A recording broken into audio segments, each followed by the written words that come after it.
Nous cherchons tous à vivre le mieux possible, améliorer notre qualité de vie et celle de notre famille, approfondir nos relations intimes et être heureux au travail. Nous essayons bien certaines voies, empruntons des sentiers plus ou moins balisés ou parcourons des chemins peu fréquentés, mais il nous manque souvent ce petit supplément d'âme qui nous permettrait de devenir chaque jour une meilleure personne. Lucie Douville, rédactrice en chef du magazine Vivre, et Jean-Claude Jeunel, philosophe, écrivain et observateur passionné de la nature humaine, nous proposent d'explorer 12 valeurs qui peuvent transformer notre vision de l'existence. Du courage à la persévérance, de la confiance à la compassion, nos témoignages recueillis dans la rue et nos interviews de personnalités québécoises vous permettront de découvrir des valeurs à vivre.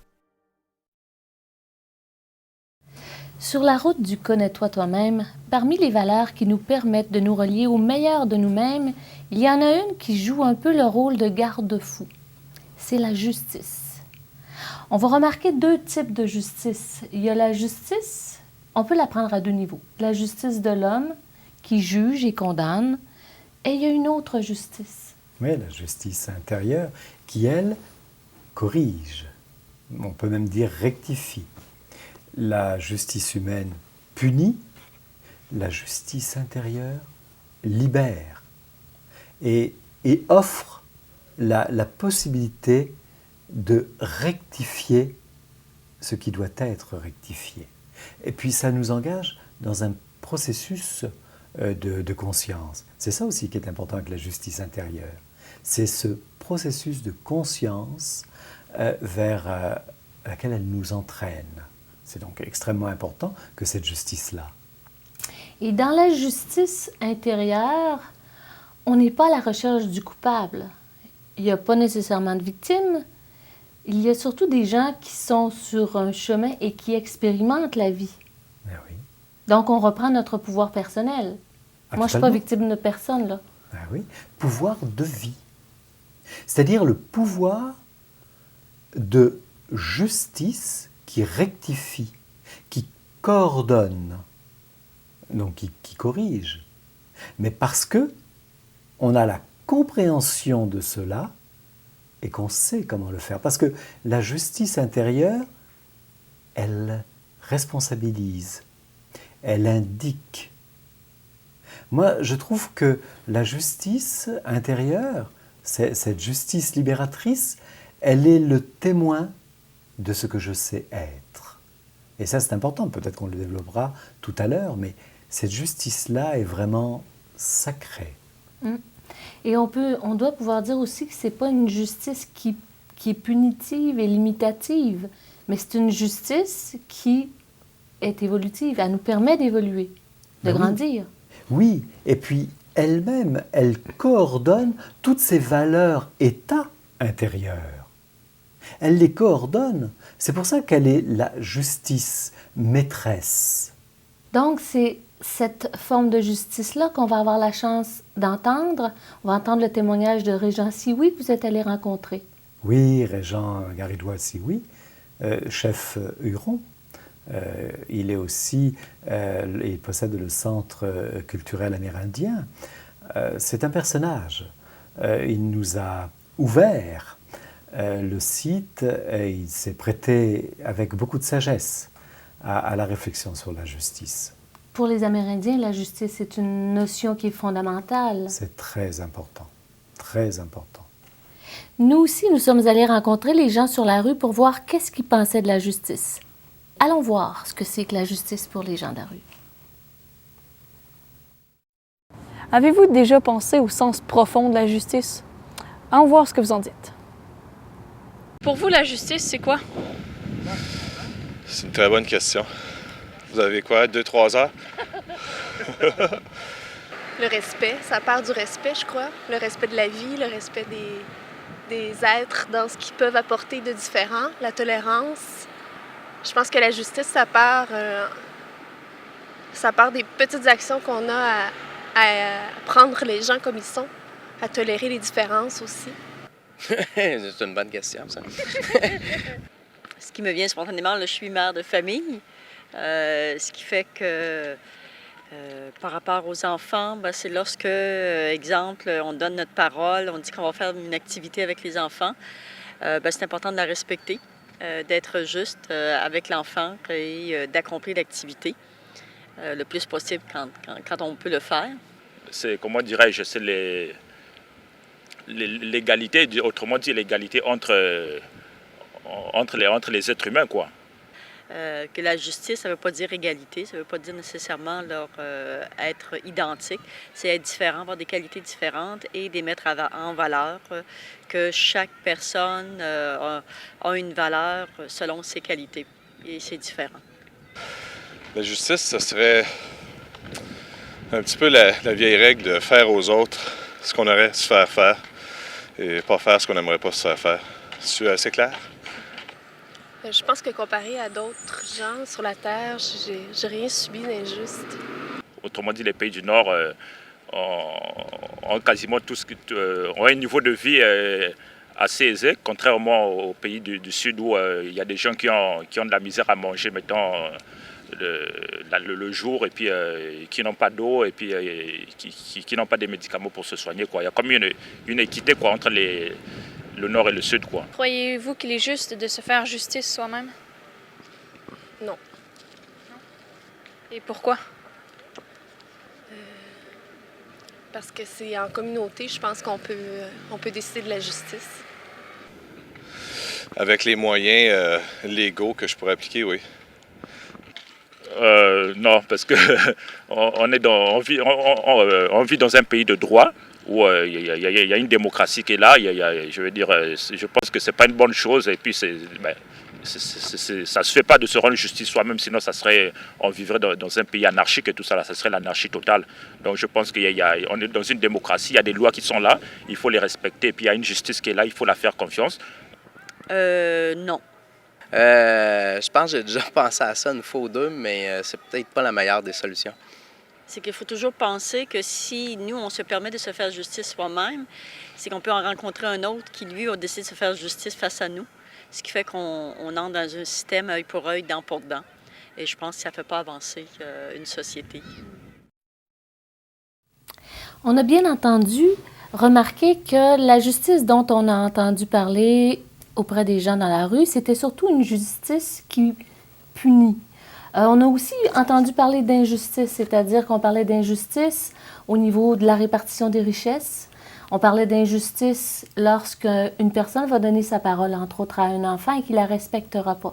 Donc, on était au niveau de la justice au premier niveau. Moi, je crois que c'est difficile d'aborder la justice intérieure. D'abord parce qu'il faut la connaître et puis expliquer quelque chose que l'on ressent, c'est-à-dire mettre cela en mots, c'est quand même pas évident. Hein. Puis il ne faut pas oublier quand même qu'avec tout ce qui se passe en ce moment, hein, l'actualité, l'époque qui est en train de changer, la justice qui travaille beaucoup, les gens sont vraiment très pris par tout ça. Hein. Donc on leur parle de justice, c'est la justice implacable, humaine, la justice qui punit, la justice qui décide, et voilà. Hein. Donc cette autre justice intérieure, cette justice qu'on pourrait même qualifier de divine, celle qui aide à la correction, cette justice qui permet le discernement, c'est vrai que c'est difficile d'aborder ça. On ne la voit pas au premier regard parce que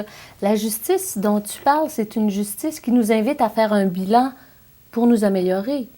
Oui, et puis c'est une justice qui se ressent, c'est quelque chose d'intérieur, c'est une conviction, c'est l'écoute qui nous aide à en prendre conscience. Ça nous permet le discernement. Parce que le discernement, c'est pas seulement que de voir et de dire cela oui, cela non, c'est aussi au niveau du ressenti. Et le discernement, là, c'est l'intuition, c'est un autre dialogue avec soi-même. Alors il ne faut pas se tromper, cette justice-là nous amène à corriger et aussi à mettre en place parfois. Donc c'est quand même pas évident d'entrer dans ce monde intérieur fait de discernement, de force, de différentes valeurs, comme on les aborde toujours. La justice intérieure, elle est comme la maîtresse, elle est la loi qui coordonne les autres valeurs. Et c'est pas une loi qui nous est imposée de l'extérieur. Pas du tout. C'est une loi qui émerge de l'intérieur. Exactement. C'est une loi que l'on apprend à rencontrer, que l'on apprend à utiliser. C'est évidemment pas une loi qui se voit, parce que là, il s'agit bien d'une loi intérieure qui correspond à ce que l'on est, ce que l'on sait être. C'est pour ça que tout à l'heure je disais que la justice est le témoin de ce que je sais être. Mais elle m'invite aussi à savoir le rester. Et ça, c'est important parce qu'il y a une notion de discernement, il y a une notion d'harmonie, il y a une notion de savoir-faire, savoir ce que je veux, je le peux ou je ne le peux pas. Est-ce que c'est bien ou est-ce que ce n'est pas bien? C'est vraiment un processus de conscience que cette justice-là. Alors, ça regarde chacun. Puis peut-être aussi qu'on n'aime pas trop en parler. C'est intime. Oui, c'est personnel. Ah, c'est personnel. Ce qui m'interpelle dans cette forme-là de voir la justice, c'est qu'on devient responsable de nos actes. Donc, on a un pouvoir d'action pour corriger les choses, alors que quand on est victime, on est victime. On perd un peu notre moyen d'action. Si on se perçoit victime, on subit. On subit. Alors que si je suis responsable de ce qui m'arrive, j'ai une action pour le transformer. Exactement. Et en plus, je vais savoir transformer. Là, la justice prend toute une nouvelle dimension. C'est que si l'autre est une partie, si je m'ouvre à l'autre et que la justice devient commune et que les gens apprennent à vivre une justice saine, ça sera un meilleur avenir pour notre planète. Ben, tout à fait. C'est même l'occasion d'un nouveau monde, parce que cette justice-là, elle est faite pour embellir la vie, pour embellir les êtres et tout ce qui les entoure. Le respect ouvre à une meilleure communauté. Et puis cette justice intérieure ne se trompe pas. Ça, c'est très important.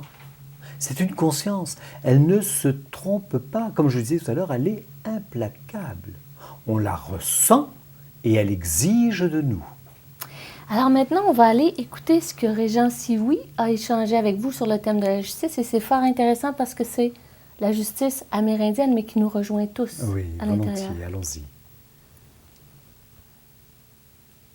Régent Gariwa Sioui est le chef coutumier du clan de l'ours guérisseur de la nation Huron-Wendat et il anime dans la vallée de la rivière Jacques-Cartier près de Québec le site amérindien Tsonontoan. On va se purifier un peu pour commencer notre travail. On va demander au Grand-Esprit de nous purifier grâce aux plantes sacrées.